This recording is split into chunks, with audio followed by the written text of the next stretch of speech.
Di Aceh pun di berbagai daerah warga masih berjuang menggali rumah yang tertimbun tanah dan bertahan di pengungsian dengan berbagai tantangan, termasuk krisis air sampai terpaksa memanfaatkan genangan yang tersisa buat penuhi kebutuhan sehari-hari. Rumah penuh lumpur, sampah menggantung, dan kayu gelondongan juga masih menghiasi halaman rumah yang dulunya asri. Begini kondisi rumah Mak Zubaidah, nenek 65 tahun, warga desa Blangcut, Kecamatan Meurah II, Kabupaten Pidijaya Aceh, yang porak-poranda dihantam banjir bandang beberapa waktu lalu.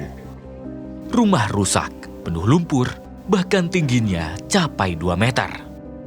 Sumur pun tertimbun, sumber air kehidupan Zubaidah dan keluarga.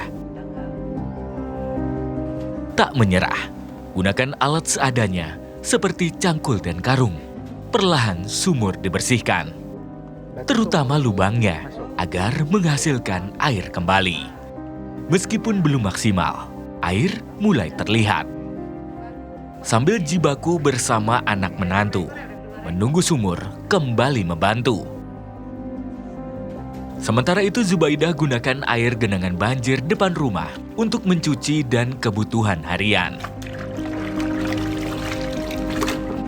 7 hari sudah, rumahnya baru ia kunjungi setelah akses jalan dapat dilalui dari yang sebelumnya tertutup.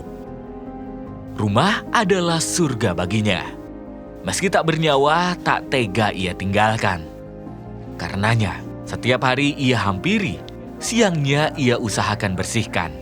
Kemudian malamnya, ia kembali ke tenda pengungsian.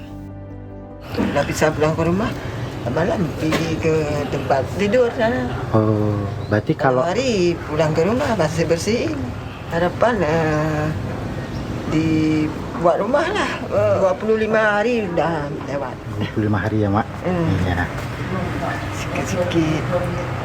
Dibantu anak atau bagaimana? Berdua nih.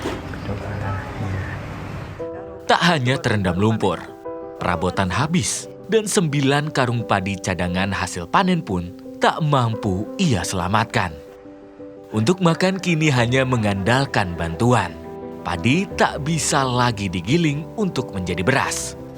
Busuk dan hancur tak dapat dimanfaatkan. Kesedihan juga dirasakan anak-anak yang kehilangan tempat bermainnya imbas bencana. Abdul, 4 tahun cucu Zubaidah, terpaksa bermain di genangan air. Meski kotor, ia coba menghibur diri.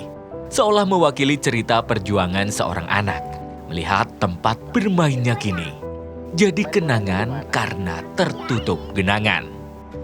Berarti main bolanya di air? Iya.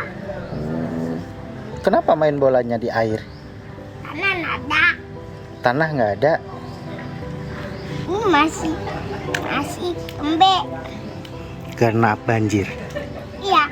Karena itu tanah hujan. Sementara itu warga lain juga memanfaatkan air genangan untuk mencuci keperluan lainnya. Air muncul setelah mengeruk tanah rumah sedalam 2 meter. Dahsyatnya air banjir bandang yang datang dan menimbun rumah-rumah warga dengan air bergulung seperti tsunami. Maka dalam hal ini kami sangat mengharapkan bantuan-bantuan daripada donasi-donasi karena kami melihat ke depannya. Kenapa kami masih lama ini bertahan di tempat pengungsian. Kami bisa berbicara. Kami bisa untuk minta bantuan. Tolonglah.